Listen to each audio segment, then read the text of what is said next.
favor, vamos prestar atenção. Muito obrigado. Então, gostou? Está ótimo. Senhores, bom dia. Essa reunião é por solicitação minha ao presidente da República, porque nós iríamos apresentar isso à imprensa, que não foi apresentado, e começaram uma série de especulações sobre esse plano de retomada. Então, eu solicitei ao presidente uma reunião com os ministros, porque o plano não vai ter efeito se todos os senhores não nos ajudarem, cada um na sua área, claro. Tá? Na hora que nós precisarmos das pessoas para a coordenação do plano, o Ministério que não colocar uma pessoa realmente que seja envolvida e tenha capacidade para poder coordenar e executar, esse Ministério vai ficar mais fraco e aí o plano todo fica meio capenga. Tá? É uma apresentação de 10 minutos no máximo, mas é somente isso. Eu pediria também aos senhores que a finalidade não é reunião de ministros para nós discutirmos nada, simplesmente para apresentarmos o plano. Como é que saiu essa ideia? Eu estava conversando com diversos ministros, entre eles Rogério Marinho, o Tarcísio, inclusive o nome do plano, eu roubei do plano do Tarcísio, né? Pedi autorização a ele e roubei. É um plano Marshall brasileiro. Né? E eu comecei a observar que tinha plano do Ministério de Desenvolvimento Regional, que a economia tem plano, que a saúde tem plano, e não estava havendo uma coordenação, uma sinergia. Então esse foi o motivo dessa reunião aqui. Eu vou procurar ser bem breve o objetivo. Por favor, passa primeiro. Muito bom. Passou tudo, acabou. Então vamos acabar. Você está no fim, está errado, cara. Passa primeiro, muito bem. Os senhores podem observar o seguinte. Eu conversei com o presidente. O problema, nós estamos invertendo a questão de uma lógica de raciocínio. Nós temos um problema, né? Nós temos esse problema, temos que ver quais são as consequências negativas desse problema. Todo mundo sabia, sanitárias e econômicas. Ninguém tem dúvida, com reflexo em todos os ministérios. Mas o foco não é na solução do problema. O foco hoje, de uma maneira geral, é quem é o culpado. Tá? E nós queremos recolocar, vamos dizer assim, readequar isso aí para como o governo deve reagir a esse problema para achar uma solução para as duas consequências negativas que ocorrem. Próximo. Então, é um programa. O programa se chama Pro Brasil. Tá?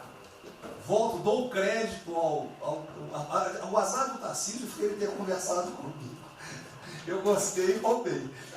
Né? Pro Brasil é um programa para integrar, aprimorar ações estratégicas. Os senhores vão ver que o foco, ele não é de governo, ele é de Estado. Eu estou tentando fazer uma projeção de 10 anos. Tá? Eu estou tentando, não, nós vamos ter que fazer isso. Para a retomada do crescimento socioeconômico em resposta aos impactos relacionados ao coronavírus. Tá? Pode passar. As dimensões do programa são essas aí. Tá? Ele pega um modelo de governança, ele busca melhoria da produtividade, investimentos estruturantes e ações estratégicas do setor público. Vai. O programa se divide em duas etapas, ou duas partes. O Pro Brasil, deixa eu ver aqui que eu não estou conseguindo enxergar, Ordem, e o Pro Brasil Progresso. Tá? O Pro Brasil Ordem, que você não imprimiu para mim, que eu agradeço. Não, botou na página errada. Ele pega um arcabouço normativo, ele trata, essas são as medidas estruturantes dele. Vai ter que ter um arcabouço normativo, investimentos privados, segurança jurídica, jurídica e produtividade, melhoria no ambiente de negócios e mitigação dos impactos socioeconômicos. Na parte de investimento, ele foca em obras públicas, parcerias do setor privado. Esse programa também ele tem um foco na redução das desigualdades regionais. Tá? tem um foco na redução das desigualdades regionais. O Cid está com o dedo errado aí. E só um segundo, por favor. Pode passar, por favor, Cid. Qual é a abrangência do programa? Os senhores podem observar que ele tem uma parte de infraestrutura, ele tem ações viabilizadoras e tem ações de apoio na lateral. Como é que é o nome mesmo? Facilitadoras. Então, observe, na infraestrutura, com foco particularmente nessas obras que estão paralisadas, esses investimentos que nós estamos perdendo, que estão paralisados. Ele pega infraestrutura de transporte e logística, desenvolvimento regional e cidades, pega energia, mineração, telecomunicações. No desenvolvimento produtivo, ele foca na indústria, agronegócio, serviços e turismo. Nas laterais, os senhores têm a parte de cidadania, capacitação, saúde, defesa, inteligência e segurança. Tem também cadeias digitais, indústria criativa e ciência. E nas viabilizadoras, que são transversais em toda a parte do programa, nós temos finanças e tributação, legislação e controle, meio ambiente e a parte institucional e internacional. Qual é o nosso time frame que nós estamos pensando aí? A estruturação do programa. Eu preciso que os senhores, nós vamos fazer uma reunião, como os senhores podem ver. É a primeira reunião do grupo de trabalho, tá? Com todos os ministérios envolvidos. Na sexta-feira agora, tá? Os senhores vão receber o horário. E aí nós teremos de maio a julho a estruturação do programa. De agosto a setembro, o detalhamento do projeto. A partir de outubro, implantação em larga escala, tendo um foco prioritário naquelas ações que têm uma resposta mais imediata. Porque o brasileiro é o seguinte, na hora que nós lançarmos o programa, eles vão começar a cobrar resultado. Tá? Então eu tenho que ter alguma resposta para o público. E a efetividade dos processos de monitoramento, na realidade não está no final, ele está durante todo o processo. Tá? Passa mais um, Cid. Volta. Aí. O horizonte do programa, se os senhores observarem, nós estamos pensando no horizonte, né, até 2020, na verdade até 2030. Tá? Mas uma primeira fase dele, ele é faseado até o final desse primeiro governo, mas com um planejamento que prossiga nisso aí. Esse é o foco do que o trabalho dos grupos vão ter que apresentar. Ok? Pode passar a última, por favor.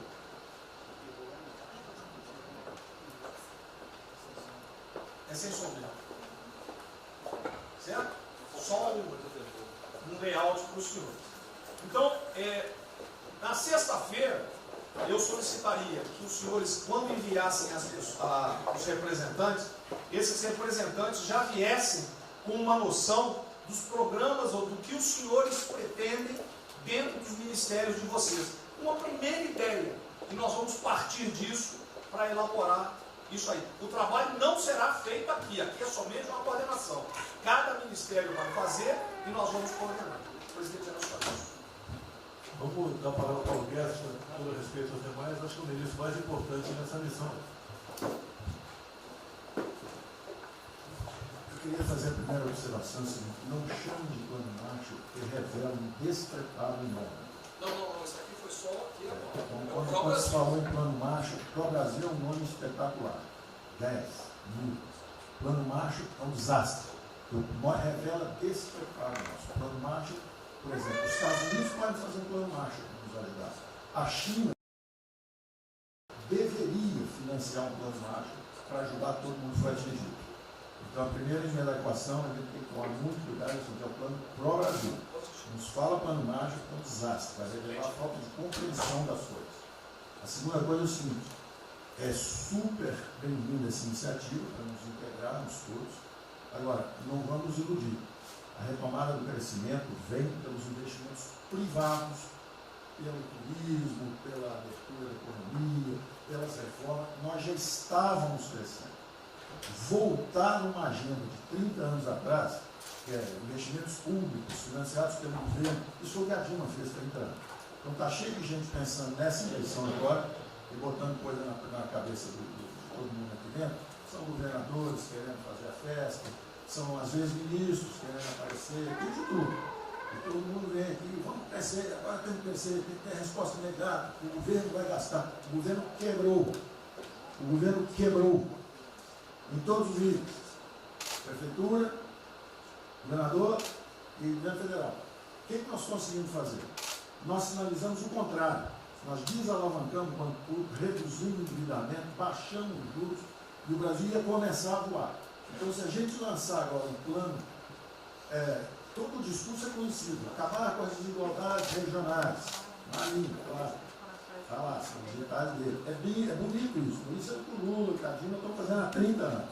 Se a gente quiser acabar igual a Dilma, a gente segue esse caminho.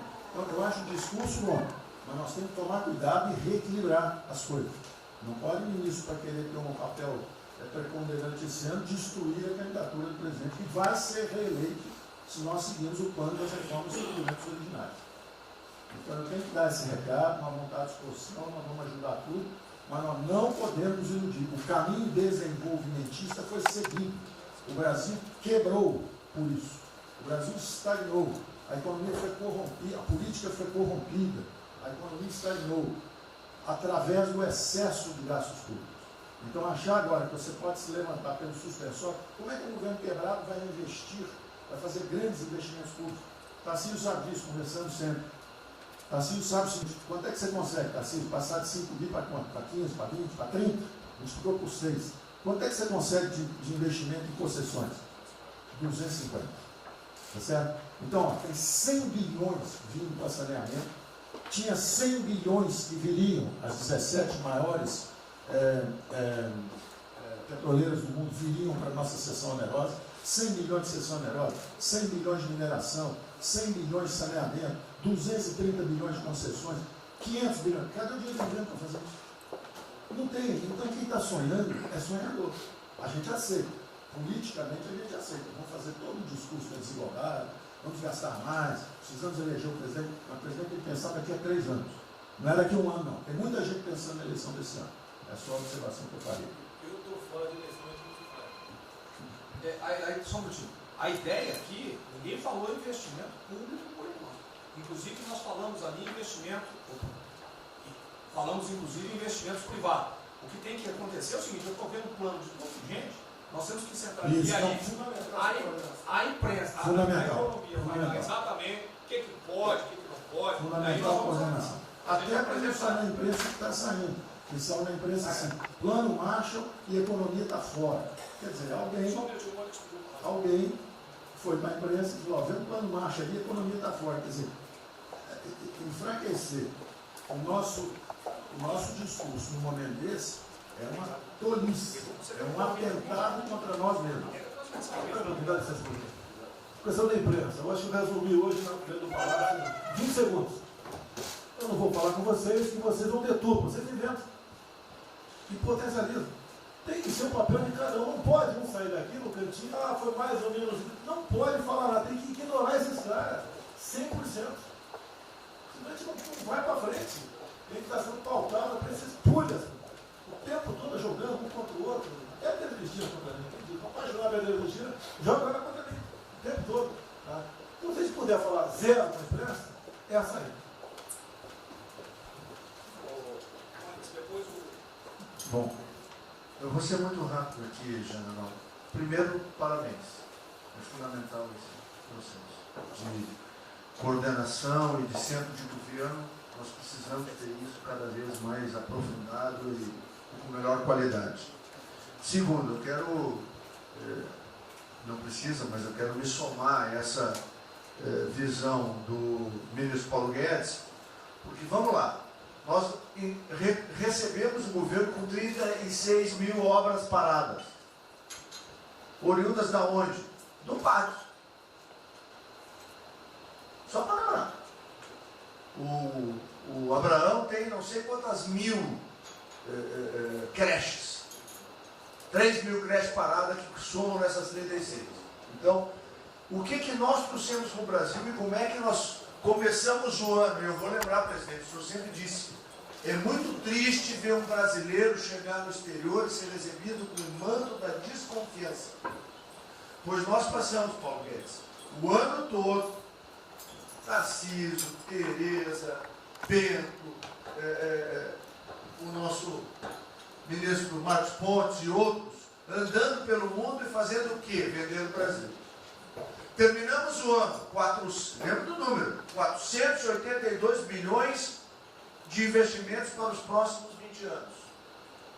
Uma boa parte, mineração, petróleo, por aí vai. Recebemos 90 bilhões de bônus de outorga. Nós temos 10 bilhões de dólares do governo da Arábia Saudita que precisa definir onde é que vai votar. Mas o príncipe autorizou.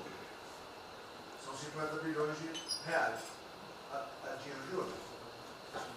Então, eu tenho convicção de que nós temos que continuar fazendo o que a gente vinha fazendo.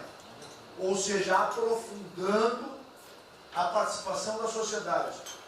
Nós temos uma coisa emblemática aqui, que é a Lei da Liberdade Econômica, que pela primeira vez na história do Brasil, desde que o Brasil é Brasil, o cidadão diante do Estado tem razão, até que o Estado prova ao contrário. Foi isso que fez os americanos, que há 200 anos atrás eram muito mais pobres do que nós, ser muito mais ricos do que nós. Então, o aprofundamento são sim das reformas, é sim ousar e ter uma reforma tributária que baixe o imposto no Brasil, reduz a carga tributária, estou falando sério. A gente nunca discutiu isso entre nós, mas isso tem que caminhar para isso. Por quê? Porque aí nós damos fôlego à iniciativa privada para que ela faça o que tem que fazer e nós vamos ser mediadores desse processo. Apenas. E sinceramente, eu acho que todo o nosso esforço nos próximos dias tem que ser como é que nós mantemos a nossa linha, porque nós terminamos o ano, ministro Ernesto, ministro Tarcísio. O senhor foi recebido na associação, na Federação das Indústrias Alemãs com um slide que mostrava a 163 para os caminhões atolados e a 163 pavimentado. E o presidente que coordenava aquele momento, eu estava lá lhe aguardando, voltando da Rússia, disse ao senhor, o que vocês brasileiros fizeram que nós não acreditávamos que vocês recuperaram a confiança e estão fazendo tantas transformações. Então, presidente, só para concluir, 100% dessa linha, mas que a gente não perca o foco original, porque por onde a gente estava caminhando, nós recuperamos a confiança externa e externa. Fomos acometidos de algo muito grave, que é uma doença, e que foi levado ao paroxismo da histeria, porque serve a interesse de muitos, os mais variados, eu não vou aqui detalhar. Mas, sinceramente, temos que rapidamente voltar ao que nós estamos fazendo, porque nós estamos no caminho certo, e a prova disso é que todo mundo voltou a olhar o Brasil como esse. Bom, eu vou partir do princípio que todos que estão aqui são bem intencionados e querem bem o Brasil. Tá? Então, nós não acreditamos em teoria da conspiração, nem que ninguém quer só lavar os alicerces da República, nem abalar a administração do presidente Bolsonaro. Eu quero lembrar a todos que não existem verdades absolutas. Por favor, vamos refletir. O que está acontecendo hoje no mundo não tem parâmetros nos últimos 100 anos. O que está acontecendo hoje no mundo vai permitir, de acordo com a FMI, que foi a previsão de uma semana atrás, de uma diminuição de quase 3% do PIB mundial, no caso do Brasil, de mais de 5%. Não tem parâmetro. Em situações extraordinárias, remédios extraordinários de forma circunstancial. Isso não significa que nós tenhamos a necessidade de implantarmos uma política permanente. O ministro Braga Neto, na sua apresentação, ele estabelece, inclusive, um limite temporal e deixa claro que é uma política de Estado. O que eu peço é que nós tenhamos aqui as mentes abertas e que os dogmas, quaisquer que sejam eles, sejam colocados de lado nesse momento. Porque os governos do mundo, certamente, têm a capacidade de entender o que está se passando. Eu tenho visto governos extremamente liberais preparando programas de reconstrução. levando em consideração a necessidade de que o Estado Nacional passa a ter um papel diferente como tomador de risco nesse momento em que há uma queda abrupta da liquidez. O ministro Onyx fala com muita propriedade da Arábia Saudita nos 10 bilhões de dólares. É bom lembrar, está aqui o ministro Bento, que está se pagando para se retirar petróleo do mundo. Os países vão utilizar suas respectivas liquidez para resolver os seus problemas de infraestrutura e de retomada das suas economias. Nós temos que ter segurança jurídica, senhor presidente, respeito a contratos, senhor presidente, capacidade de alavancar recursos privados com a inversão de recursos públicos, sim. É bom lembrar que eu tenho ouvido falar, não sei se é verdade, depois vai colocar na ponta do lápis, que a gente pode chegar a 600 bilhões de reais esse ano de ajuda a empresas e a pessoas físicas. Recursos do governo federal, fruto de endividamento do governo, desse governo, que vai terminar o ano com um déficit 4, 5, 6 vezes maior do que estava precificado no início do ano. Caiu um meteoro sobre as nossas cabeças. Então, por favor, nós não podemos começar a discussão com verdades absolutas e com dogmas estabelecidos ao longo de 100 anos, em função de uma catástrofe que se abateu sobre o mundo, que os governos de todo o mundo estão se debruçando sobre o assunto, entendendo que muda o papel do Estado. Senhor presidente, é bom lembrar que quando houve a unificação da Alemanha, eu acho que esse é um fato histórico irrefutável, o Estado alemão entendeu e fez um pacto de que haveria necessidade de investir em capital humano e infraestrutura na Alemanha Oriental para diminuir desigualdades regionais. E esse é um pacto do Brasil. Essa pode ser uma catástrofe que vai nos afundar, ou pode ser uma onda para a gente surfar, uma alavanca para reparar o país. Todos os países do mundo estão submetidos ao mesmo processo. Vai depender da nossa capacidade de termos uma opção clara de que forma vamos sair desse problema.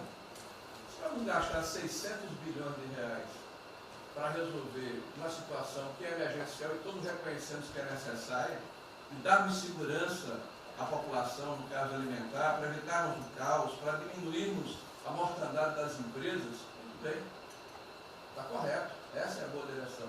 Por que não 5, 6, 7% desse total, 10% desse total, em obras de infraestrutura? Por que não termos a capacidade de alavancarmos o emprego no momento em que a retomada, todos os economistas aqui reconhecem, vai ser muito lenta? Bom, eu só estou falando isso, presidente, para que nós possamos ter essa discussão sem dogmas, sem verdades absolutas, sem a preocupação de que as coisas continuam como eram antes. Não são como eram antes. Aqui e no mundo inteiro. É isso.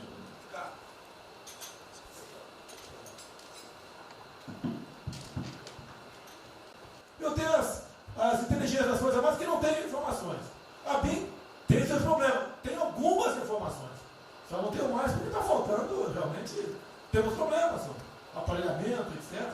Mas a gente não pode ver essa informação. Quem é que nunca ficou atrás da porta ouvindo que seu filho ou sua filha está comentando? Tem que ver, depois que ela engravida, não adianta falar com ela mais.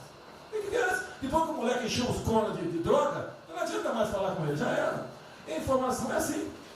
Eu estava vendo, estudando aqui de semana aqui, como é que o serviço chinês secreto trabalha nos Estados Unidos. Qual a preocupação nossa aqui? É simples o negócio. Ah, não deve falar publicamente. Deve falar como? Está todo mundo vendo o que está acontecendo?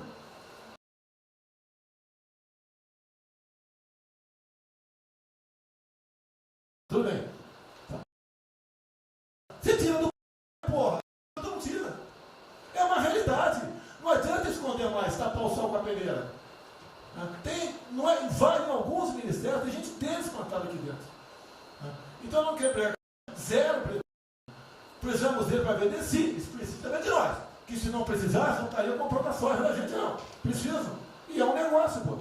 E devemos aliar com quem tem alguma afinidade conosco, para a gente poder fazer valer a nossa vontade naquele momento. Não adianta se esconder aqui, depois tem um problema, daí liga para o tio, fala, pô, cara, você me ignorou até hoje? Você só não me chamou de imperialista, igual a esquerdalha e o FHC falava no passado. No resto, agora não dá mais. Então essa é a preocupação que temos que ter. A questão estratégia, que não estamos tendo. E me desculpe, o serviço de informações nosso, todos, são uma vergonha, que eu não sou informado. E não dá para trabalhar assim, fica difícil. Por isso, vou interferir. E ponto final, pô. Não é ameaça, não é extrapolação da minha parte, é uma verdade.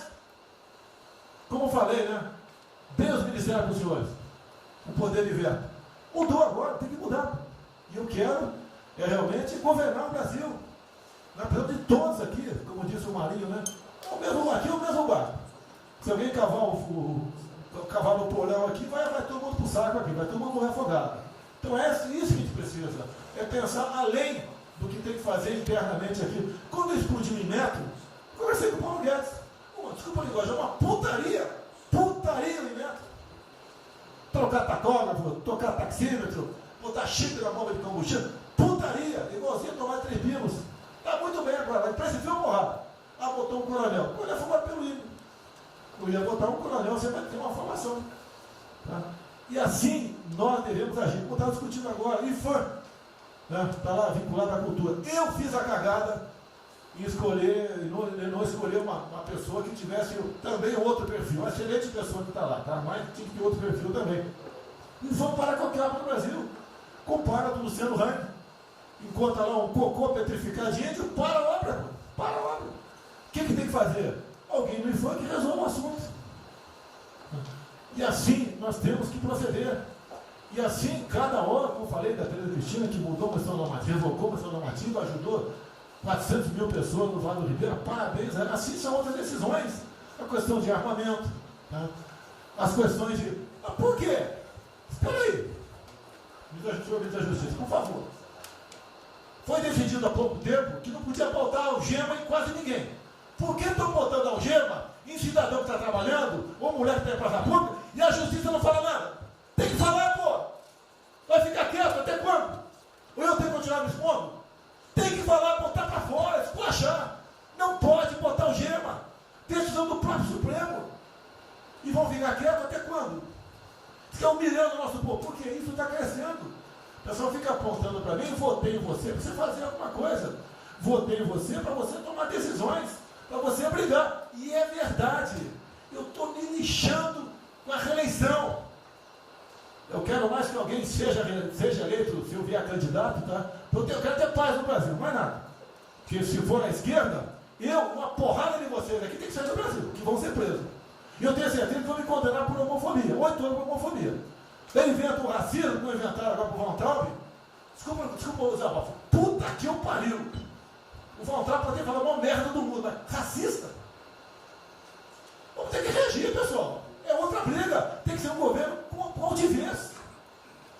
Se expor, mostrar que nós temos o povo do nosso lado. Que nós somos submissos ao povo. Nós queremos realmente, como disse, se não me engano, Margaret Thatcher, né? Ou Reagan, não sei, para ser conduzido pela povo brasileiro, ponto final. Onde o povo está, vamos estar juntos. Eu não convidei ninguém para ir para frente do Forte Apache. Ninguém, zero. Estava na casa do meu filho, fiquei sabendo, vou para lá. A empresa está falando agora que não sei, 2 ministros militares aí não aceitaram meu convite. O dia que ou eu convido o ministro para o churrasquinho em casa, eu pago a missão. Eu vou pagar a missão. A missão for absurda, o ministro falou, tchau, estou fora. Tá certo? Ou vai e fica puto, mas vai, pô. E jamais eu vou pagar uma missão escrota para quem quer que seja. Nem no quartel fazer isso com recruta, nem no quartel. Tá certo? Quem tirar o nosso convívio aqui, que é muito bom, partir para essa linha. Não estamos em desespero, nós estamos bem. Não somos acusados de desvio, de corrupção, nada, nada, zero. Temos problema pela frente. Vamos tentar solucionar. Eu tenho conversado com vários ministros. E vamos solucionar. Porque o destino do Brasil está na mão desse grupo privilegiado que está aqui. E eu não seria nada sem vocês. Vocês não seriam ministros sem eu. Duvido, dificilmente eu tinha sido ministro tivesse uma Haddad aqui, eu duvido. Podia aceitar por alguns dias, né? Depois de ver a sacanagem que ia ser, não ia ser diferente do que foi os 2 anos anteriores do PT, né? Ia pedir para sair. Então, um apelo para vocês: todo mundo se preocupa com o futuro do Brasil, com a questão política. Criticar um ato de uma pessoa ou outra não é criticar o Congresso ou de criticar o Supremo Tribunal Federal. Quem não ficou revoltado, viu o Moro ficou revoltado com a liberdade desse pessoal. Por causa de vírus, botou esse estuprador para fora. Imagine ter estuprado uma filha nossa, um filho da puta desse posto de liberdade.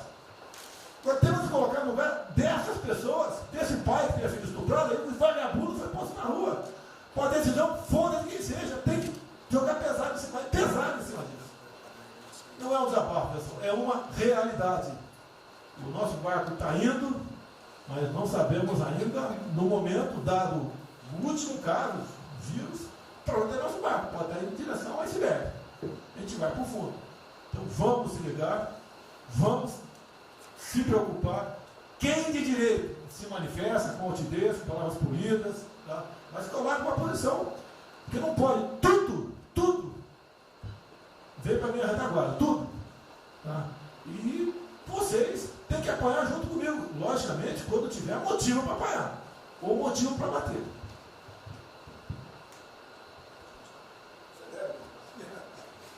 Não, eu já caí.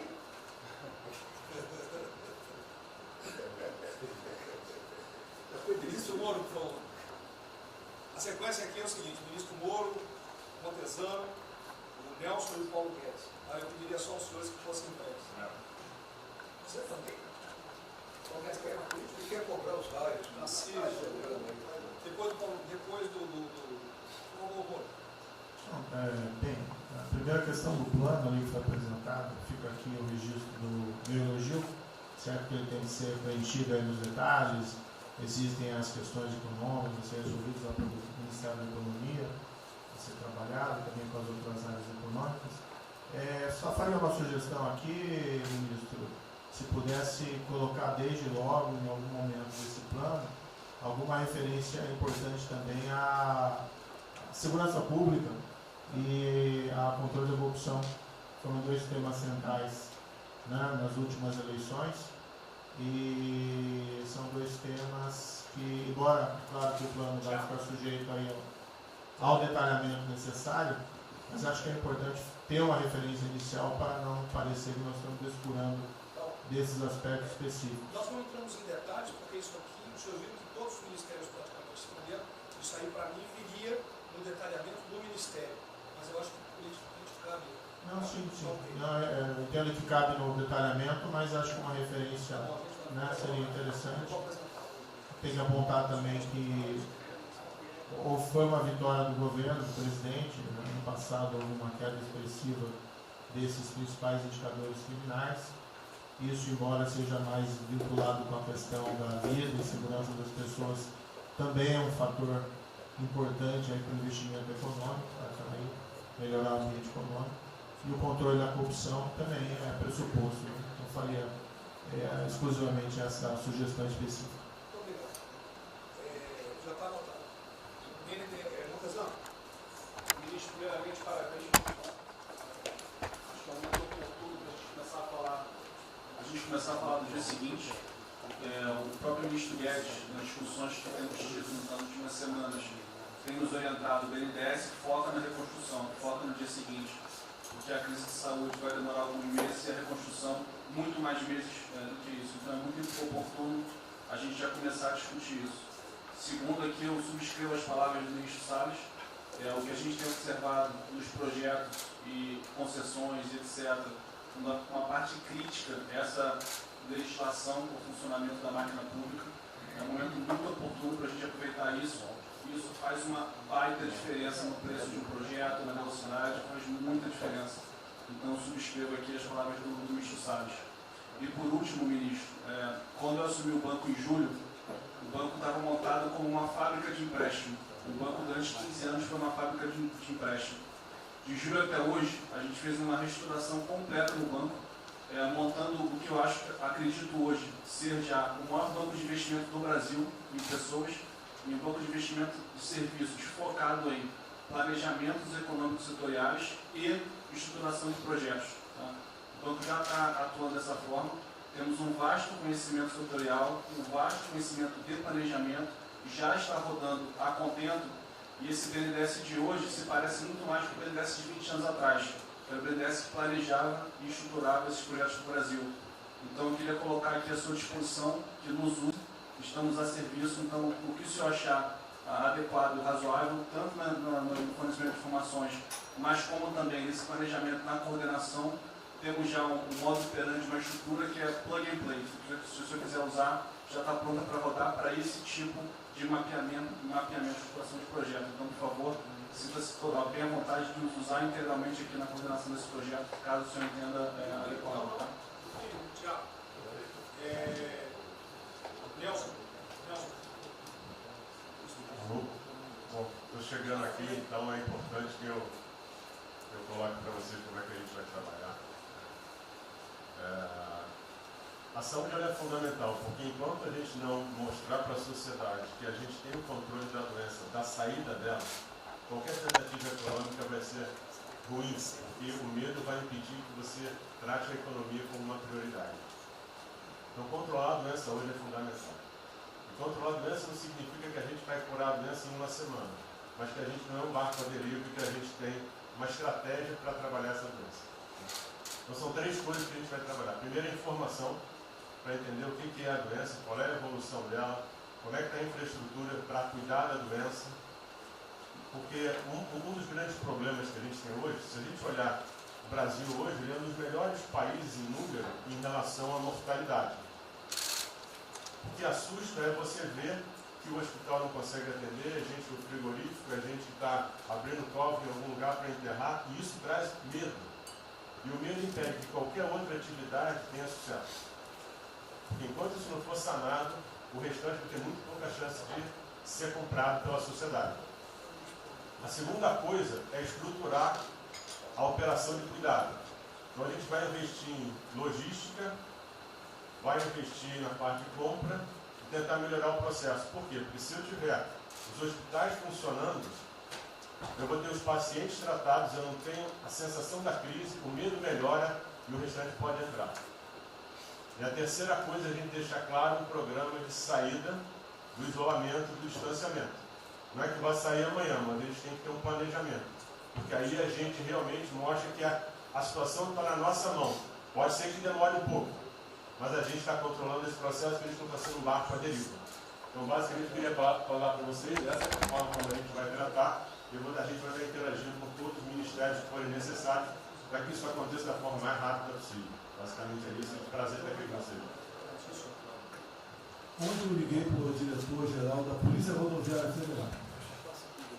Chegou ao meu conhecimento uma nota que era dele sobre o passamento de um patrulheiro. E ele enfatizou que era por 2019. Eu liguei para ele, por favor.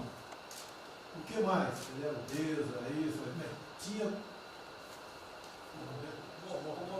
comorbidades. Mas ali na nota dele só saiu Covid-19.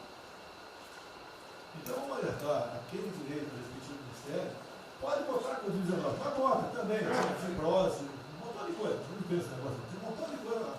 É exatamente para levar um medo à população. E que olha, morreu um sargento do exército, por exemplo. A princípio é um cara que está bem de saúde, né? Um policial federal, né? Seja lá o que for. E isso daí não pode acontecer. Então pede esse cuidado dos colegas, né? Aquele direito do respectivo ministério, que tem alguém encarregado disso, né? Tomar esse devido cuidado para não levar mais medo ainda para a população.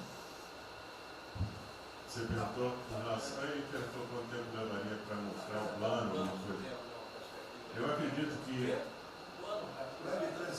Nós já conversamos hoje. Não, nós já conversamos hoje sobre isso. O COP está montando junto com a saúde. Tá? Eu não posso dizer. A gente está trazendo recurso para poder acelerar esse processo, porque na verdade a gente está correndo muito tempo. Enquanto a gente não conseguir controlar a percepção que a gente hoje tem condição de cuidar das pessoas, vai ser difícil. E o problema da doença é que você pega um sistema que, se você falar em eficiência, os hospitais têm que ser eficientes. Então, quando você fala em eficiência, você vai quase no limite do cuidado. Você não tem sobra, você não tem gordura. Quando você pega uma doença que chega, que é muita gente ao mesmo tempo, você não consegue ter agilidade para preparar o sistema para cuidar dela. E a gente tem um problema adicional que a gente tem que tomar cuidado, que é o seguinte: como você tem os hospitais com você tem muita gente falando de Covid, mas os hospitais estão diminuindo muito o atendimento, o que significa que eles vão ter problema financeiro. Se isso prorroga, esses hospitais vão ter cada vez mais dificuldade. Você vai poder ter um hospital mais sucateado, um hospital fechado. O que está acontecendo hoje? Vamos botar em números hoje. A gente tem 4 milhões de pessoas hoje com a Covid. O Brasil hoje tem 212 milhões de pessoas. Tem 208 milhões que não estão tendo a atenção necessária. Você tem câncer, cardiovascular, isso tudo está represado, a demanda é reprimida. Quando você controlar a Covid, o não Covid vai chegar com tudo. Você pode pegar uma estrutura sucateada. Aí você só vai transferir o problema de medo, que vai ser o medo da Covid para o medo da não Covid. Então a gente tem que estar preparado para isso tudo. Então não é só trabalhar o curtíssimo prazo, a gente tem que preparar para essa segunda fase que vai chegar também. Isso tudo a gente está fazendo, só para vocês saberem que a gente está pensando nisso tudo, só para vocês saberem que está tudo trabalhando. Por favor, ministro Tarcísio, eu pediria aos senhores que fossem bem breves. Não, já não temos aí.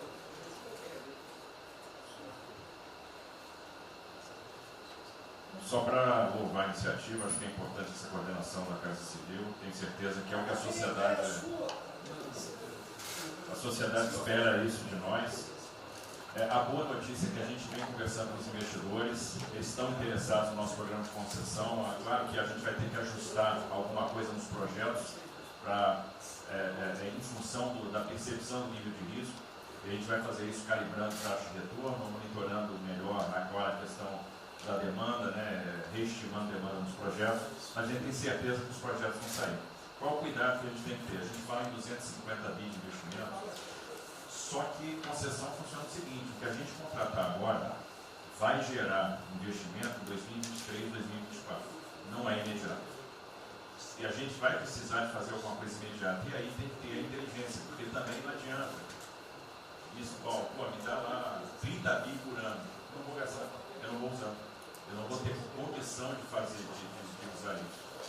Porque nos períodos altos lá que a gente executou mais, a gente consegue ali ter uma capacidade operacional de executar 13, 14 bi, não mais.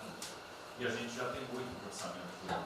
Então, no final das contas, a gente fazendo as contas e vendo o que nós já temos de projeto pronto, o que é necessário, que agrega valor imediato.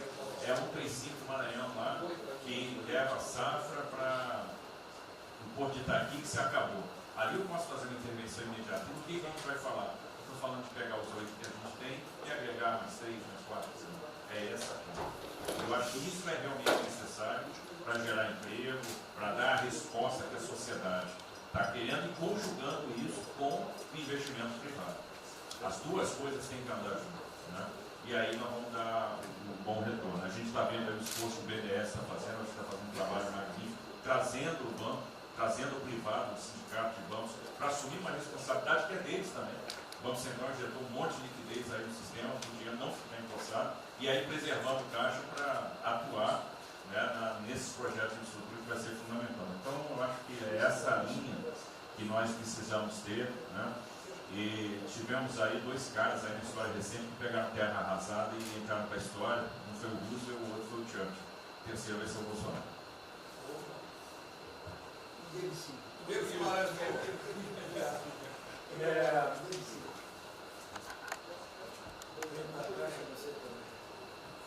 Peço aos senhores que sejam breves.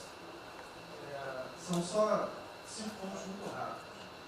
Primeiro, presidente, o maior programa da história do mundo de inclusão social, digital, que nós estamos fazendo nesse governo, pessoas que tomavam dinheiro a 25% ao mês. Quer dizer, todos os ladrões lá, PT, PMDB, PSDB, aquela ladroagem toda, 25% ao mês. E ninguém se indigna. Esse governo que se indignou, o governo dos liberais. Então, assim, acho que a gente está com problemas narrativos. Hoje de manhã, por exemplo, o pessoal da Band queria dinheiro.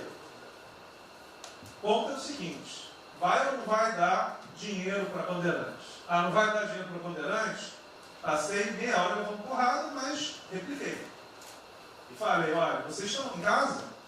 Eu tenho 30 mil funcionários na rua.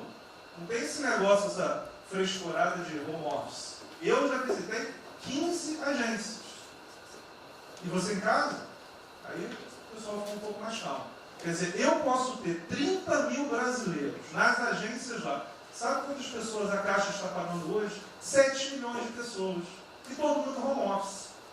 Que porcaria é essa? Desculpa o meu ponto, presidente. Quando o senhor falou, eu vou me emocionar. O Luiz Lima, que nadou com meu pai, foi atleta olímpico, teve a esposa e a filha de 14 anos presa ontem, no Camburão. Que porra é essa? Desculpa. Que porra é essa? O cara vai pro Camburão com a filha, se fosse eu, ia pegar minhas 15 armas e ia dar uma... Eu ia morrer. E se a minha filha fosse pro Camburão, eu ia matar ou morrer. Que isso? Estava nadando, é uma atleta olímpica. Se tira a pessoa está nadando com 14 anos. Eu tenho uma filha Maria de 14 anos. Se a minha filha fosse pro Camburão, ou eu matava ou morria. Que isso? E a esposa do Luiz Lima nem usou o fato de ser esposa do deputado federal. Mas assim, foi calado, céu e aquele governador roubando para direito, está tudo quanto é lado. Então o governador rouba, aí ele sai prendendo todo mundo e fica tudo isso por isso mesmo. Aí a gente faz o maior programa da história da humanidade de inclusão de pessoas que recebiam 25% ao mês cobrado. PSDB, PT, PMDB, aquele grupo todo. Na hora de privatizar, todo mundo, com 200 milhões, 300 milhões, tem vice-presidente da Caixa que eu expulsei, dos 120, 105 eu tirei. E se o senhor precisar, obviamente, meu chefe, o ministro Paulo Guedes, ele decide. Não tem problema. Inclusive, porque o que acontece? Se roubar, eu vou ligar para o ministro Moro para prender. Agora, se precisar de um diretoria, não sei o quê, desde que sejam honestos, o ministro Paulo Guedes é que decide, etc. Mas dos 120, eu tirei 105. E na Caixa, não tem solicitado, até onde eu saiba. Mas, assim, eu acho que a gente está levando muita porrada, presidente. E, de novo, não estou dizendo de ninguém daqui, não, só leva porrada. Agora, tem limite. Desculpa, todo lugar que eu vou, as pessoas normalmente são educadas. Mas a paciência chega no limite, obviamente não dessa maneira. Eu acho que tem um ponto. Nós estamos emprestando 154 bilhões de reais, mas só um ponto que eu acho importante. Tarcísio é super meu amigo e ele é muito esperto. Qual que é o grande ponto que a gente tem que evitar? O carro está quebrado. Já estava quebrado antes e quer lançar um lesinho. Então, assim, claramente tem que ajudar e eu concordo. Tanto que nós emprestamos 43 bilhões de reais para o segmento imobiliário. 1,5 milhão de pessoas deixaram de ser demitidas. Agora não é para todo mundo, não. Aquela empresa que já estava quebrada antes, por que a gente vai dar uma lesinha? Então, este ajuste fino é importante que os bancos têm que fazer. Por quê? Último ponto que eu falo. Já estou sendo processado também, nós dois juntos na cadeia, por causa do auxílio emergencial. Sabe o que tem? Tem gente do TCU dizendo que a gente está ganhando muito e tem gente dizendo que a gente está ganhando pouco. Ferrou. Ou seja, tem gente querendo me prender porque está dizendo que a gente está ganhando muito. E tem gente querendo me prender, que são aqueles caras lá que estavam antes, ganhando pouco. Vou acabar sendo preso, mas o que a gente não vai fazer? Deixar 30, 40, 50 milhões de pessoas passarem fome. Então, é só o meu recado dizendo o seguinte: a Caixa é o banco de todos os brasileiros. Poxa, a gente está com 30 mil pessoas. Eu passo ligando 45 pessoas na Caixa que tiveram coronavírus. 2 faleceram, um, na verdade, com 70 anos já estava aposentado, e outro. A pessoa, eu chorei mais do que a pessoa, a mãe. Uma pessoa em 30 mil que estão o dia inteiro. E eu já falei para minha esposa, se tiver qualquer coisa, eu vou tomar 1 litro de hidrocloroquina, aquelas coisas todas. Então, assim, eu acho que a gente está, só o último ponto, numa questão de histeria coletiva. Quer dizer, eu posso ter 30 mil funcionários na Caixa pagando 7 milhões hoje, 2 milhões na segunda, ontem a gente abriu 800 agências, vamos abrir no sábado, no domingo, 2 horas antes. Então, o que a imprensa quer? Que você pague e dane-se os funcionários da Caixa. Mas se morrer 2, Jornal Nacional, presidente Bolsonaro e presidente Pedro, irresponsáveis porque abriram. A gente só vai levar porrada. Agora, realmente, meu ponto é inaceitável, foi a primeira vez que aconteceu. Eu conheço a Milena, Romine, atleta olímpica. Quer dizer, um atleta olímpico, a esposa atleta olímpica, a filha de 14 anos no Camburão. Eu não sei se eles botaram lá atrás ou no meio. E aí você solta o estuprador, então acho que realmente tem uma questão. De novo, eu quero só reforçar uma coisa. O ministro Moro, em um dia, resolveu um problema muito importante. Muito obrigado, ministro. O que aconteceu? Os guardas, né, os que ficam dentro da agência, não poderiam, por legislação, estar fora. O que aconteceu? O ministro, 5 horas, resolveu o problema. Então, nos próximos 90 dias, os atendentes da Caixa Econômica Federal, os guardas, vão poder ir para fora para ajudar a fila. Né? Ou seja, tem uma fila, tem 250 agências e tem 500 pessoas na fila. E aí, com a ajuda do ministro da Polícia Federal, eles emitiram uma portaria. Então, só para finalizar, quero agradecer, ministro. O seu registro aí, até foi fácil de resolver, foi a Polícia Federal que resolveu. Ministro Ernesto, por favor. Volta a pedir que sejam breves. Obrigado. Rapidamente, sobre o plano. A dimensão internacional do plano, evidentemente, é fundamental, já está ali contemplado. Eu queria mencionar o seguinte: eu acho que é fundamental que essa dimensão internacional não seja simplesmente uma adaptação nossa ao cenário internacional, mas que ela leve em conta a capacidade que o Brasil hoje tem de influir no desenho de um novo cenário internacional. Eu estou cada vez mais convencido que o Brasil tem hoje as condições e a oportunidade de se sentar na mesa de 4, 5, 6 países que vão definir a nova ordem mundial. Um dia, na conversa do presidente com o primeiro-ministro Danilo, o indiano disse que vai ser tão diferente o pós-coronavírus, o pré, quanto o pós-segunda guerra, o pré.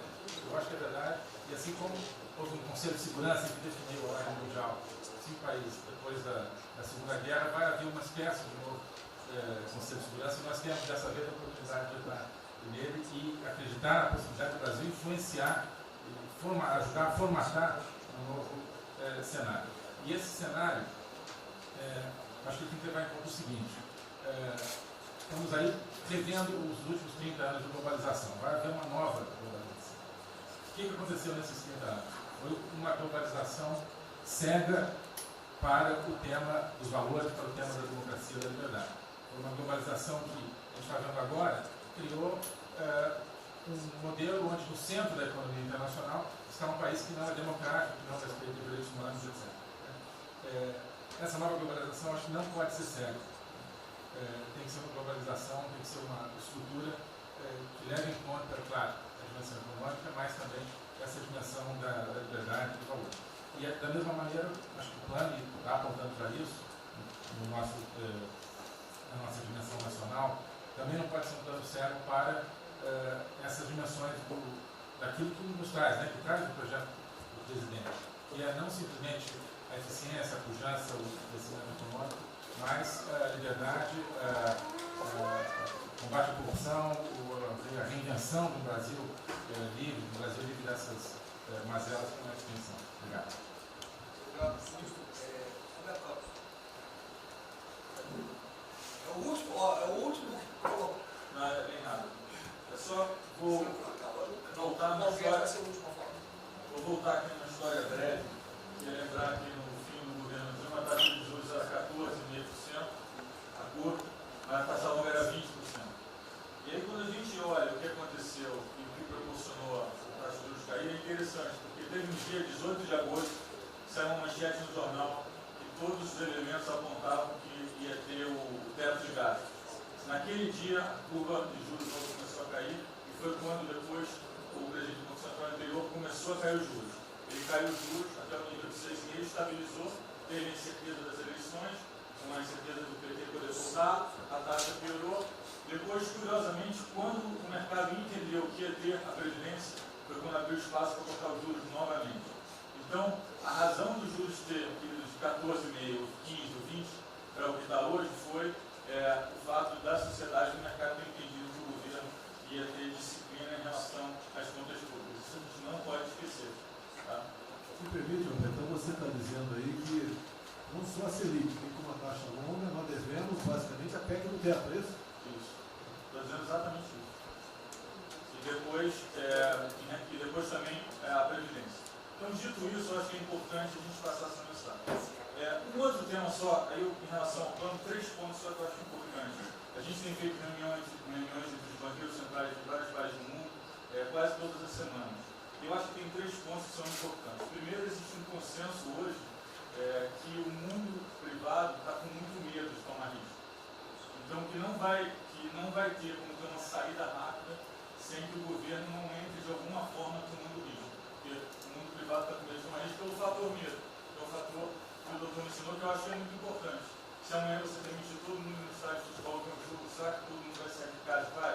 Qual é o fator medo? E o fator medo é interessante porque quanto mais informação você tem, mais medo você tem. Porque a mídia joga medo. Então você tem hoje uma classe mais alta tem mais medo que a classe mais baixa, exatamente porque ele tem mais acesso à informação e a informação enviesada.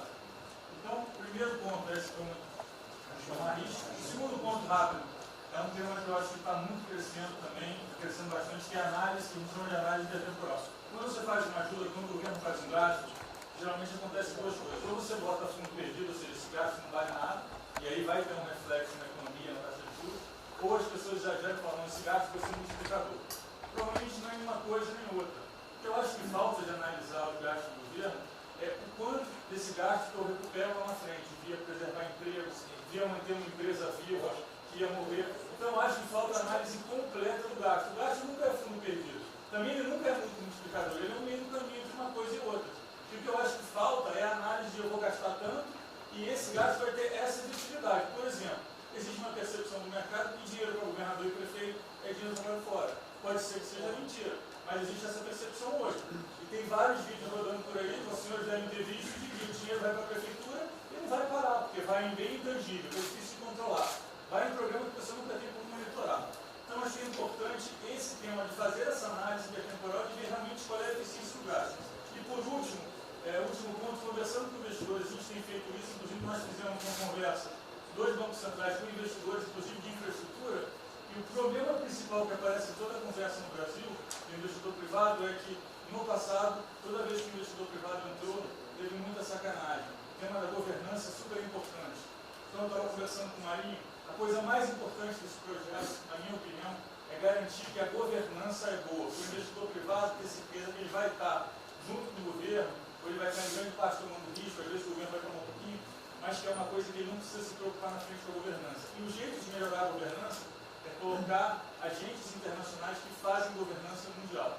A gente conversou um pouco sobre isso. É só isso. Obrigado. Obrigado. Ministra Damares, por favor. Perdão, Marcelo já falou. Não. Ministra Damares. Ministro, parabéns pela ideia, mas eu preciso lembrar, eu preciso fazer sempre isso para que a gente não perca o foco, a questão de valores, ministro. Esse governo tem o pilar dos valores. Não se pode construir nada neste governo sem a gente trazer valores. Nós estamos sabendo, e a gente está falando o tempo todo, que nós não seremos mais os mesmos depois dessa pandemia. O mundo não será mais o mesmo, nós não seremos mais o mesmo, e nós vamos ter que fazer uma revisão de políticas públicas no mundo todo e no Brasil. Nós vamos ter que nos reinventar, com certeza. Neste momento, o que nós estamos vendo aqui no nosso comitê? Nós estamos buscando dados e não estamos encontrando dados. Nós recebemos um governo que não tinha dados, os dados que nós tínhamos eram falsos, mentirosos, um Brasil de achismo, um Brasil de talvez, eu acho que talvez sim, talvez não, políticas públicas construídas até agora nessa nação em cima de talvez e de achismo. Nós vamos ter que rever muita coisa. É um país plural. Quando a gente foi buscar os povos tradicionais agora para a gente construir enfrentamento ao coronavírus, nós descobrimos, ministros, que nós temos 1.300.000 ucranianos no Brasil. Ninguém nunca falou de ucranianos para nós no Brasil. Com a sua cultura totalmente preservada no Brasil. Nós estamos com 1.500.000 ciganos e eu falava de 1.300.000 e são 1.500.000 ciganos. Nós estamos... Então, presidente, nós vamos ter que rever muita coisa na aplicação das nossas políticas públicas no Brasil. Os nossos seringueiros são em números maiores do que a gente imagina no Brasil. Então, tudo que nós formos construir, nós vamos ter que ver, ministro, a questão dos valores também.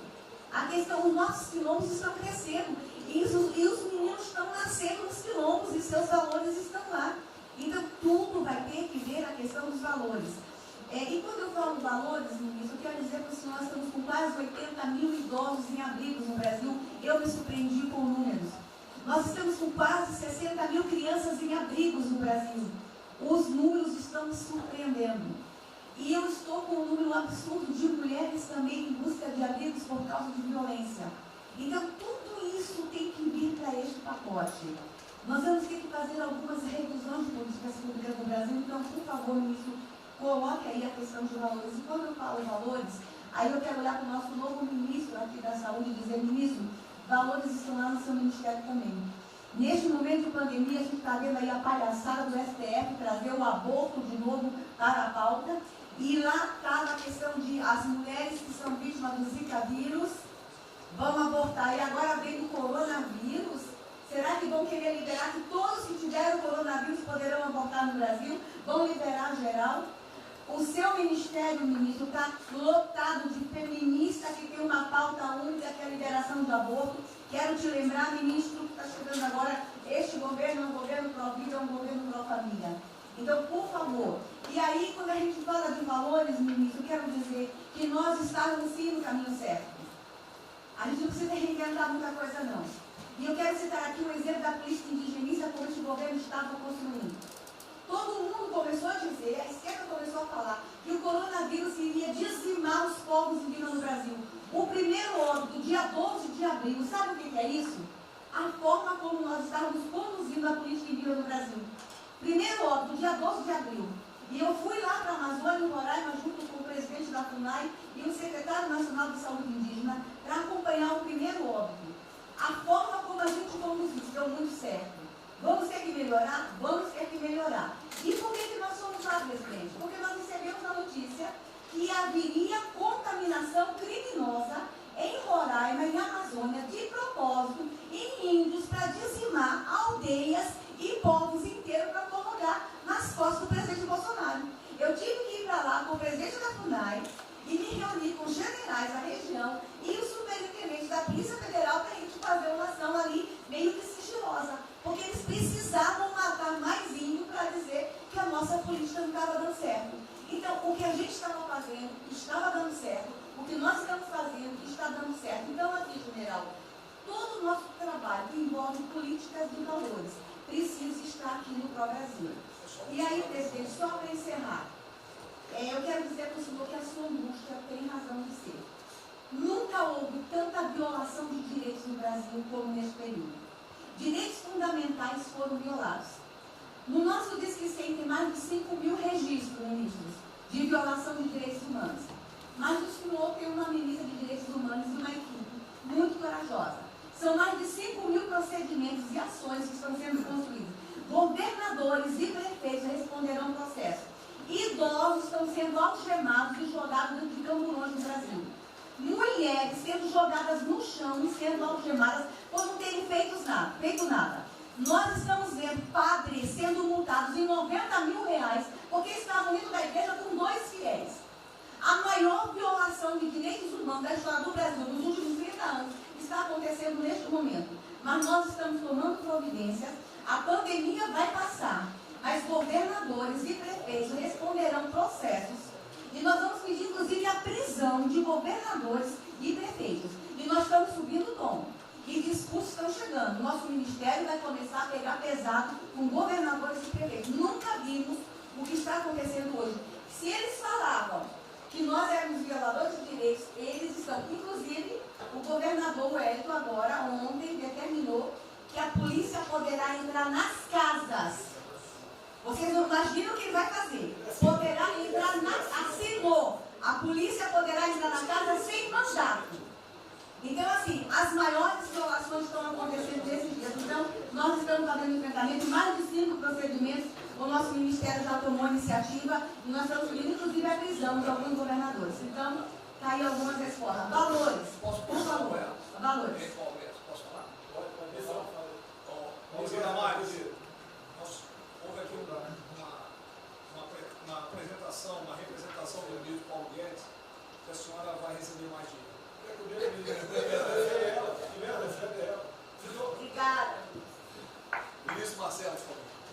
Obrigado, vou ser bem breve também. Primeiro, parabenizar o ministro Braga Neto pelo... Eu queria só deixar uma coisa seguinte, eu fico bem, cara. Não é trabalho meu, é trabalho da equipe.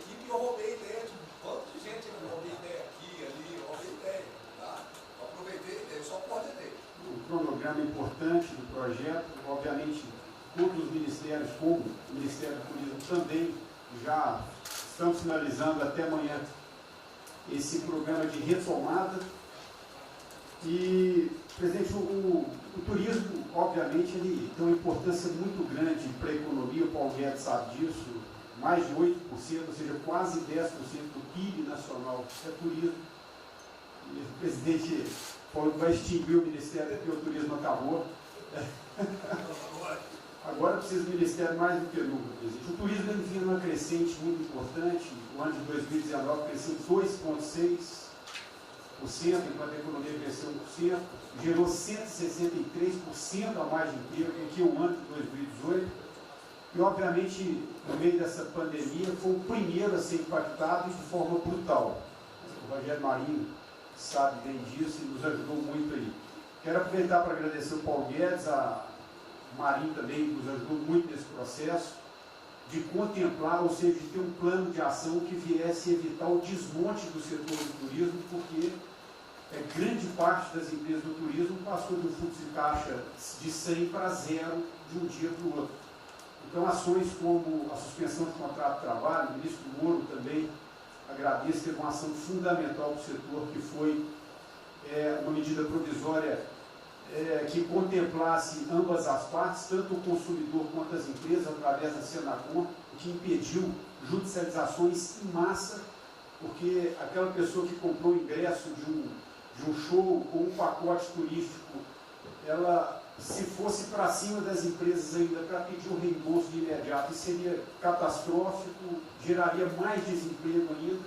Então, essa medida provisória garantiu que as empresas pudessem ter um fôlego, um prazo aí de até 12 meses para fazer esse reembolso. Um terceiro ponto foi a questão dos créditos, que está terminando de ser fechado junto ao BNDES. Agradeço muito aí também o Montesano, a Caixa Econômica também, o Pedro, o ministro Paulo Guedes, que o entrave maior estava na questão das garantias, mas a gente está conseguindo finalizar esse modelo de crédito para contemplar a todos, desde o meio ao micro, pequeno, médio, o grande empresário no Brasil do setor turístico. O setor, presidente, ficou muito feliz, se sentindo contemplado com todas essas ações e medidas por parte do governo federal.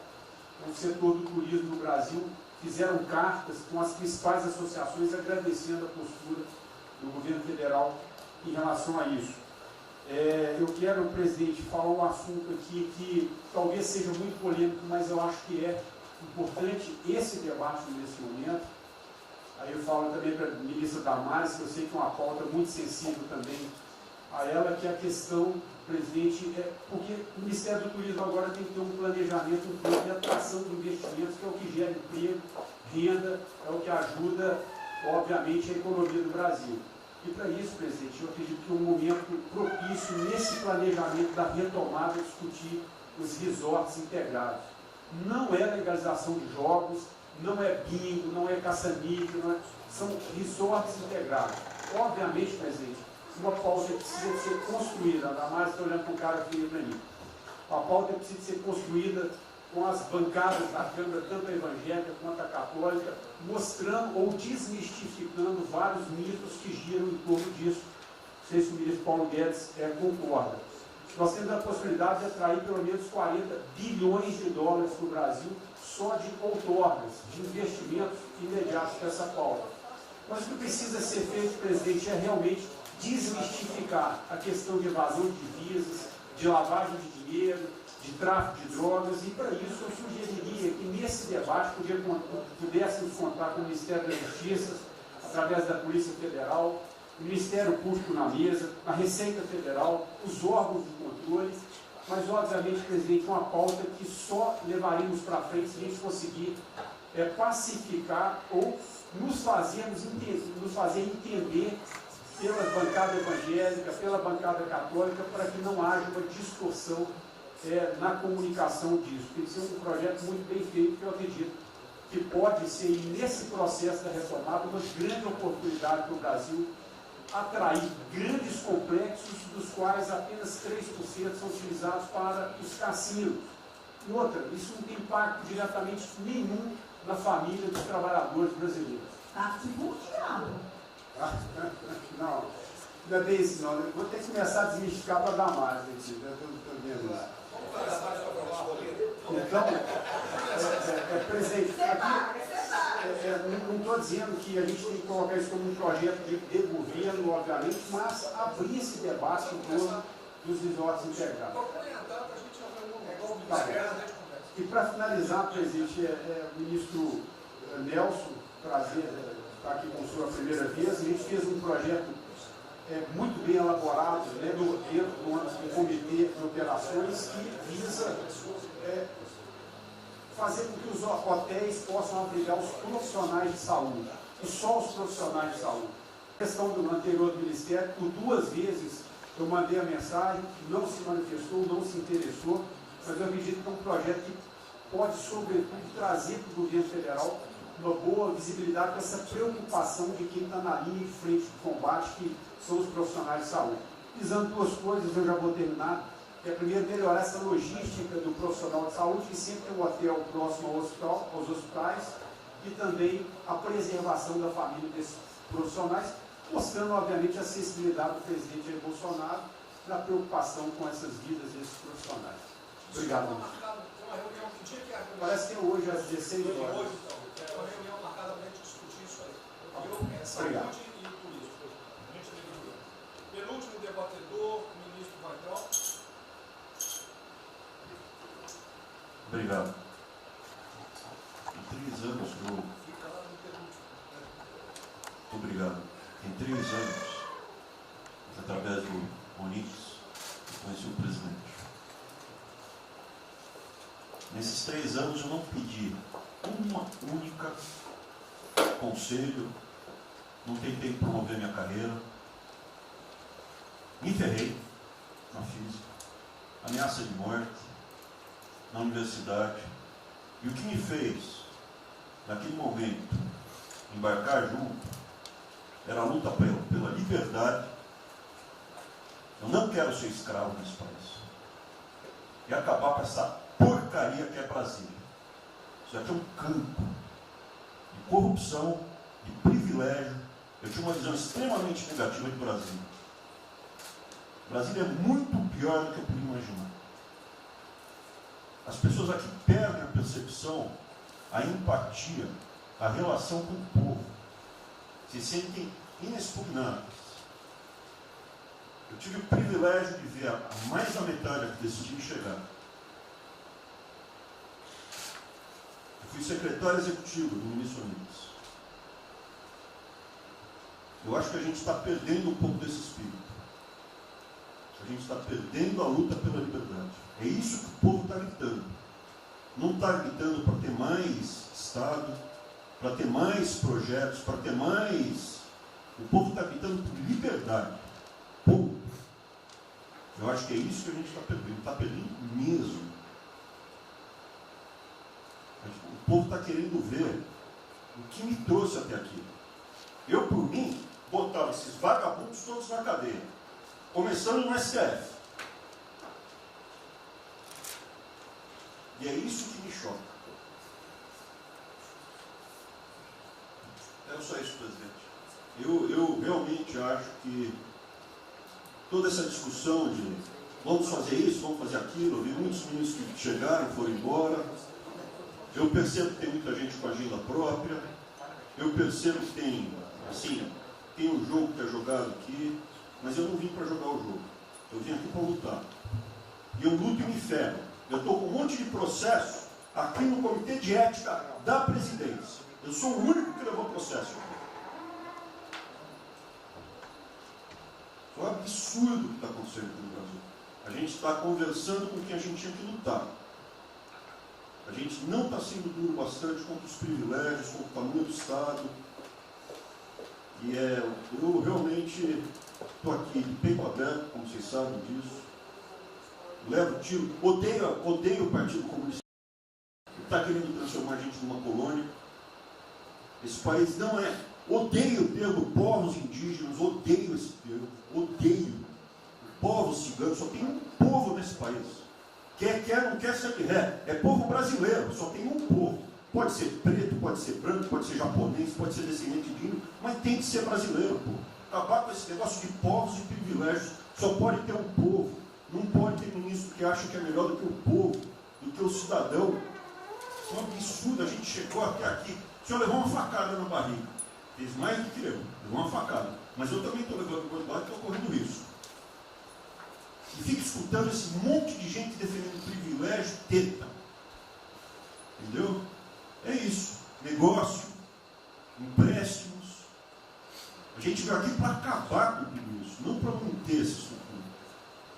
E esse é o meu sentimento extremamente chateado que eu estou vendo. Essa oportunidade se perder. Eu sou, evidentemente, eu estou no grupo dos ministros que está mais ligado com a militância, evidente, porque eu era militante. Eu estava militando de peito aberto, continuo militando, do ponto de vista de carreira. Eu poderia ter tentado me dar bem. Não foi isso que eu fiz. Não foi isso que eu fiz. Sei que isso daqui é um palácio, existem intrigas palacianas, estou sendo muito franco. E a gente pode sim perder a liberdade, perder esse país. Ninguém vai se dar bem se a gente perder esse país. Quem vai se dar bem são pouquíssimas famílias. Pouquíssimas famílias. Não se iludam. Não se iludam. É isso. Deixa eu complementar aqui. O que o Ventório está falando, estou com 65 anos, a gente vai se aproximando do que não deve. Eu já tenho me policiado tocante a isso daí. São pessoas aqui em Brasília, os três poderes, que não sabem o que é povo.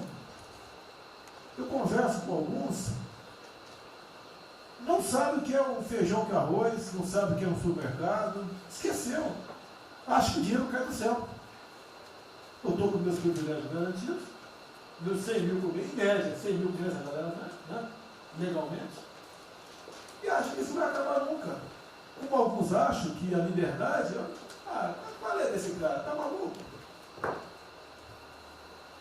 Eu estou vendo mais antigo aqui, o Joelino aqui. Ele sabe o que foi 64. Muitos aqui não sabem. Essa cambada que tentou chegar no poder de 64, se tiver chegado, ele estava fudido todo mundo aqui. Cortando, ele estava felicíssimo cortando cana, ganhando $20 por mês. Não pode esquecer disso. Nós não podemos esquecer o que é esse povo. Eu vou convidar os ministros para domingo e passar essa semana. Convite, né? Não é missão, não, convite. Para ver como é que está o cara na esquina. Depois ver uns merda para falar aí, né? Uns merda, de sempre. O cara rompeu o isolamento, está dando peça. Tem peça pro cacete, pô. Está passando fome, está na merda, pô. Sentiu o cheiro de povo. Como eu falei, lá. É uma experiência para todo político sentir. E lá ver como é que está o negócio. Ou a gente tem que estar como se fosse, né, um general na retaguarda e deixar a tropa se ferrar na frente. Não, o general está na frente, o coronel está na frente, o capitão está na frente. Nós, heróis da Segunda Guerra Mundial, estiver na frente do campo de batalha. Simples aqui, tenho certeza, nas Forças Armadas vão cumprir com o seu papel, mas nós temos que dar exemplo e mostrar que o Brasil não é. Eu sou mais educado que o Ventório, até me poli muito, né? O linguajar que ele usou, mas não é isso. Que o pessoal pinta por aí, se reunindo de madrugada, para lá, para cá, senhor de informações. O meu funciona. O meu particular funciona. Os que tem oficialmente desinformam. E voltando ao termo, eu prefiro não ter informação do que ser desinformado precisando de informações que eu tenho. Então, pessoal, muitos vão poder sair do Brasil. Mas não quero sair, ver a minha irmã de Eldorado, outra de Cajati, o coitado do meu irmão, capitão do exército de Miracatu, se fuder, pô. Como é perseguido o tempo todo. É a posse da Folha de São Paulo, diz que meu irmão foi expulso de um açougue em registro, que estava comprando carne sem máscara. Comprovou no papel, estava em São Paulo esse dia. O dono do restaurante, do açougue, falou que não estava lá. E fica por isso mesmo, isso aqui é problema dele, né? Mas é putaria o tempo todo para me atingir, mexendo com a minha família. Já tentei trocar gente da segurança nossa no Rio de Janeiro, oficialmente, e não consegui. Isso acabou. Eu não vou esperar fuder minha família toda de sacanagem, o amigo meu, porque eu não posso trocar alguém da segurança na ponta da linha que pertence à estrutura. Vai trocar. Se não puder trocar, troca o chefe dele. Pode trocar o chefe dele, troca o ministro. E ponto final. Não estamos aqui para brincadeira. Eu tenho um garoto aqui, com todo respeito, do BNDES. Eu conhecia, ele usava calção lá. Pode ver os Estados Unidos para cá, podia estar muito bem lá. Veio para cá, já estava mudando o Brasil com o vídeo do Paulo Guedes. E amigos dos pais dele. Você tem essa ideia, né, Paulo Guedes? Eu não lembro dos teus pais, não de você, tá certo? Mas alguém que está investindo aqui. E todos nós temos que pensar nisso. O que esses filhos de Maia querem, é a nossa liberdade. Olha, como é fácil impor uma ditadura no Brasil, como é fácil. O povo está delicado. Por isso que eu quero, de ministro da Justiça e ministro da Defesa, que o povo se arme. Que a garantia que não vai ter um filho da puta aparecer para impor uma ditadura aqui. Que é fácil impor uma ditadura. Facílimo. Um bosta do prefeito, faz um bosta no decreto, algema e deixa todo mundo dentro de casa. Se eu tivesse armado, ia para a rua.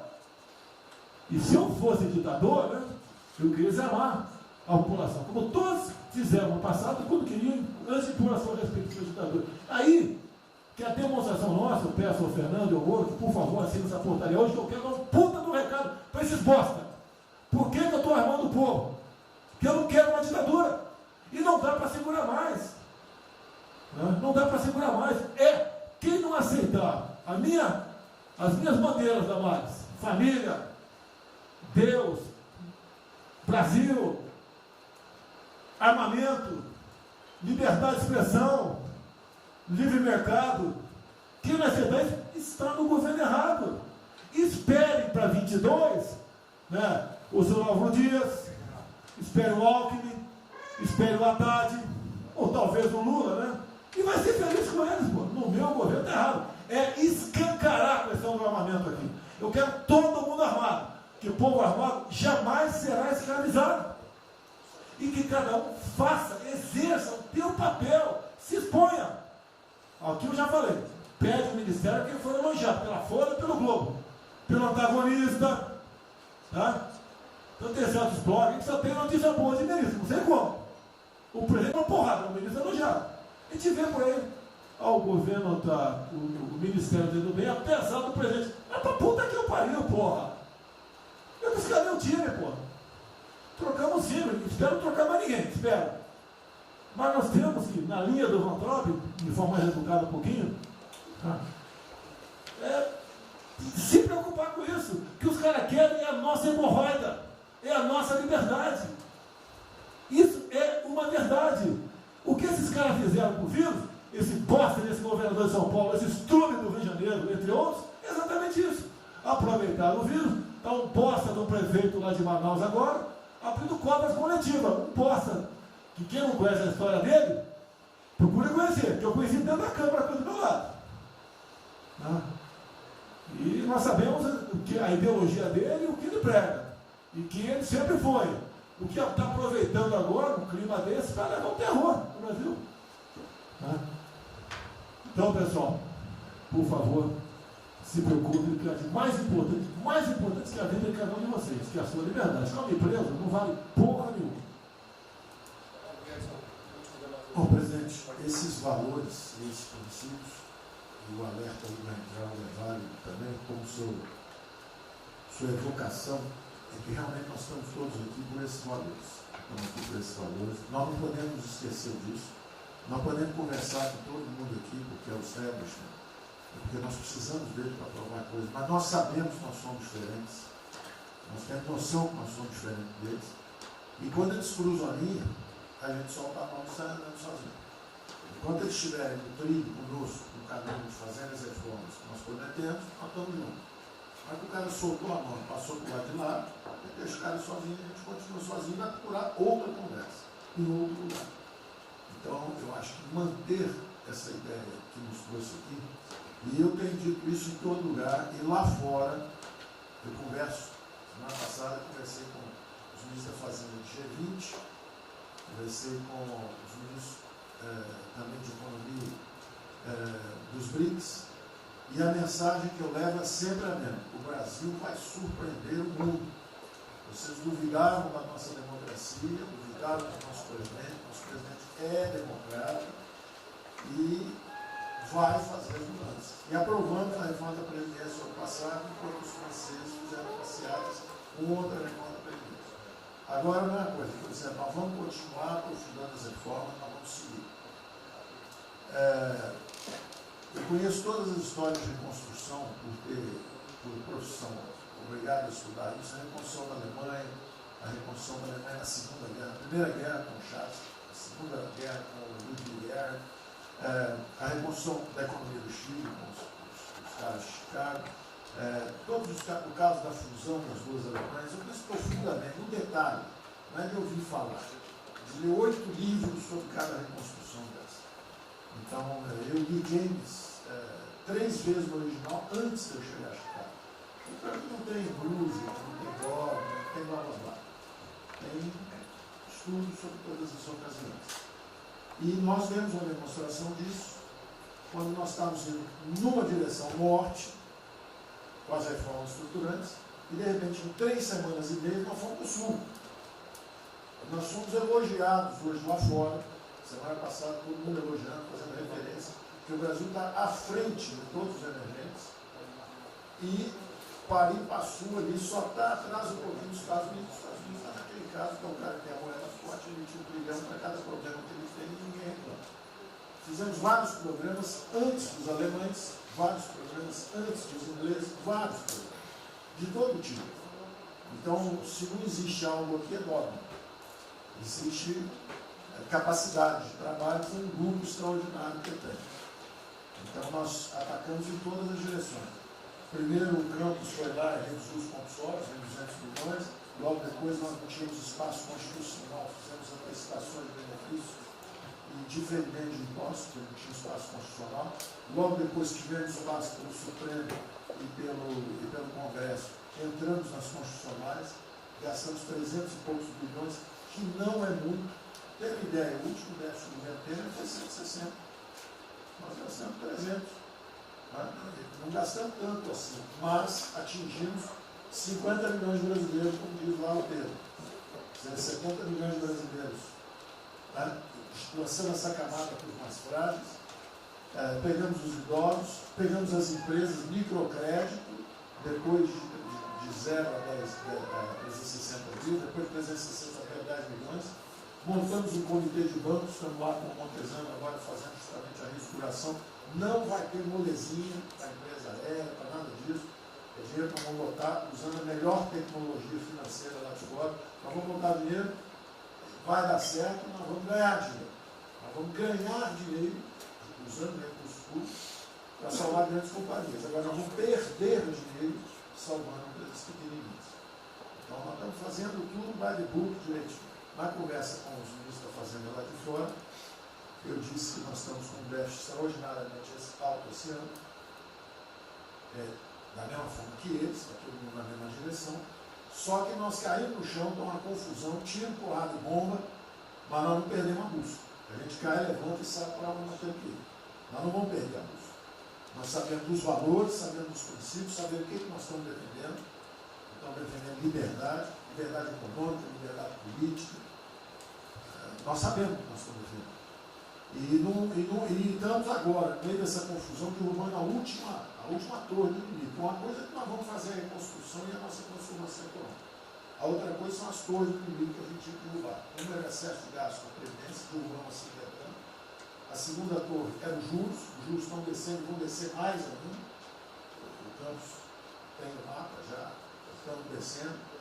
Então, para ter uma ideia, o ano passado, para esse ano, 120 bilhões a menos de juros. Um plano marcha por ano, sem juros a menos. Então nós sabemos, e é nessa confusão toda, todo mundo está achando que estão distraídos, abraçaram a gente, enrolaram com a gente, nós já botamos a granada no bolso do inimigo. 2 anos sem aumento de salário. Era a terceira torre que nós tínhamos que derrubar. Nós vamos derrubar agora também. Isso vai nos dar tranquilidade de ir até o final. Não tem jeito de fazer um impeachment se a gente tiver com as contas arrumadas, tudo indica. Não tem jeito, não tem jeito. E o presidente está no ponto futuro. Porque o presidente falou o seguinte, tudo bem, tem a primeira onda que é a da saúde, mas tem a segunda que é da economia. E uma vem agarrada com a outra. Nós estamos ainda tentando sair da primeira, a segunda já está querendo bater. Eu ainda acho que nós estamos preservando os sinais vitais da economia brasileira. Ela, para mim, ainda é um urso hibernando. Baixa sua energia para zero, consumo de energia para quase zero, só respira. Mas quando você sai da luta, você sai para comer o primeiro bicho não passar, você tem força. Nós não podemos deixar isso graças à super safra da nossa Tereza, à logística do Tarcísio, a comida está chegando, as exportações estão seguindo, a China é aquele cara que você sabe que você tem que aguentar, porque para vocês terem uma ideia, para cada $1 que a gente exporta 3 para a China. Você sabe que ele é diferente de você, você sabe que geopoliticamente você está do lado de cá. Então você sabe o seguinte, não deixa jogar fora aquilo ali não, porque aquilo ali é comida nossa, né? Estamos exportando para aqueles caras. Não vamos vender para eles, tá? Político nosso. Mas vamos vender a nossa soja para eles. Isso a gente pode vender à vontade. Eles vão comer. Eles vão comer. A Índia também vai precisar comer. Vai ser o trading da água. Eles vão dizer que é a melhor trading da água. Um dia alguém comentou comigo, acho que foi o Ramos, não foi, Ramos? Foi. É o trading da água. Quer dizer, os caras precisam de alimento, não tem água, nós temos muito mais água que eles têm. Então eles vão ter que abrir mão da agricultura para fazer outras coisas e nós vamos poder exportar para eles também. Então nós temos um mapa de voo bom, nós temos uma equipe jovem, preparada, todo mundo trabalhando junto, e nós não vamos perder o rumo, nós não podemos perder o rumo. Então vai ter muita conversa, vamos para cá, vamos para lá, vamos fazer isso, vamos fazer aquilo, não vamos perder o rumo não. Pode dar vestimento, bota peruca loura, passa batom vermelho, faz uma opção de coisa que for necessária politicamente, mas não vão perder o rumo econômico, não, nós sabemos onde nós estamos indo. Então, eu estou só dando uma mensagem de tranquilidade para todo mundo aqui, que é o seguinte, nós não estamos fazendo nada exótico, dogmático, nada disso. Nós estamos indo numa direção, fizemos o que o mundo inteiro fez, em 3 semanas e meia, nós fizemos o que o mundo inteiro fez, só que nós não vamos perder o rumo, não. Nós sabemos para onde nós vamos voltar já já. Tá certo? E se o mundo for diferente, nós vamos ter capacidade de adaptação. Por exemplo, eu já tenho conversado com o ministro da Defesa, já conversamos algumas vezes, quantos 200 mil, 300 mil, quantos jovens aprendizes nós podemos absorver nos quartéis brasileiros? 1 milhão? 1 milhão a R$200, que é o Bolsa Família, R$300, o cara de manhã faz calistenia, aprende civil, organização social, como é que é o SPB, organização social e política, né? Faz ginástica, canta o hino, bate continente de tarde, aprende a ser um cidadão, aprende o cidadão, disciplina, usar o tempo construtivamente, voluntário para fazer estrada, para fazer isso e aquilo. Sabe quanto custa isso? R$200 por mês, 1 milhão de cada, 200 milhões, pô. Joga 10 meses, 2 bi, isso é nada. Então nós vamos pegar na reconstrução, nós vamos pegar 1 bilhão, 2 bilhões e contrata 1 milhão de jovens aqui. A Alemanha fez isso na reconstrução. Aí você também quer fazer estrada, precisa de 3, 4 bilhões a mais, tem um orçamento de 8, toma aqui seus 4 bilhões. Isso não faz falta. Não faz falta. Não é isso o problema. A mesma coisa o nosso problema do jogo, lá nos recursos integrados, não tem problema nenhum, são bilionários, são milionários, executivos do mundo inteiro. O cara vem, fazem convenções, olha, o turismo sai de 5 milhões de Singapura para 30 milhões por ano. O Brasil recebe 6. Uma pequena cidade recebe 30 milhões de turistas. O sonho do presidente de transformar o Rio de Janeiro em Cancún, Maior dos Reis em Cancún, aquilo ali pode virar Cancún rápido.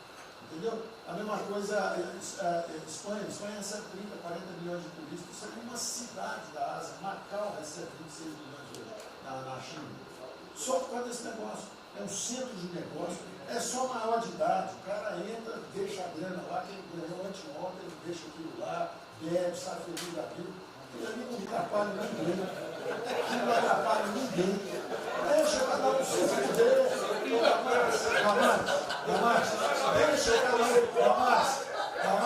presidente fala de liberdade. Deixa cada um se fuder do jeito que quiser.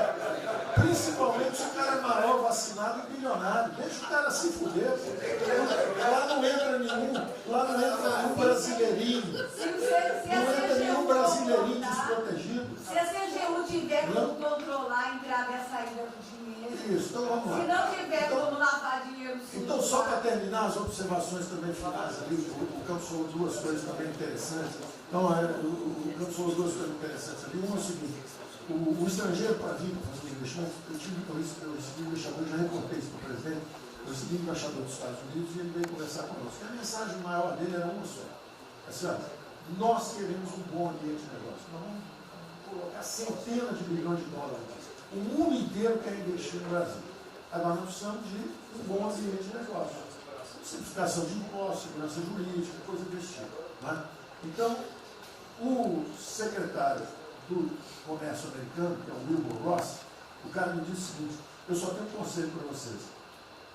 Vamos aderir ao GPE, que é o General Purchasing Agreement, que é o seguinte, é um acordo, nós com a entrada na OECD, nós assinamos esse acordo, e esse acordo diz o seguinte, não pode haver nenhuma compra governamental sem transparência. Acabou.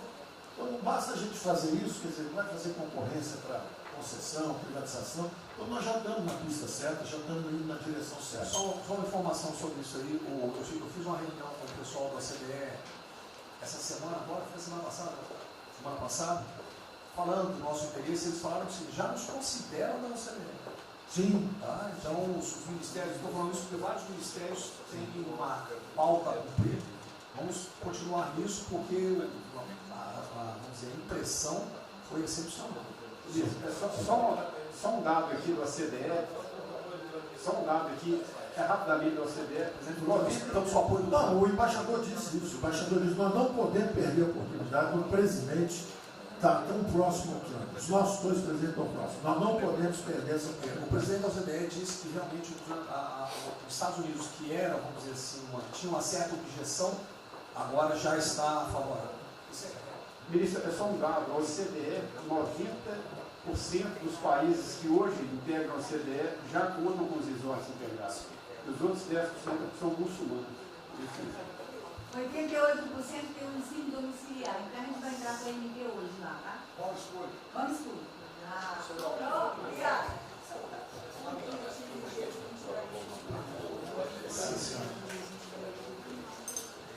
Uma nova ordem para o coronavírus, muitos países vão colocar regras para ter estoque novamente. Eu acho que não é o nosso caso.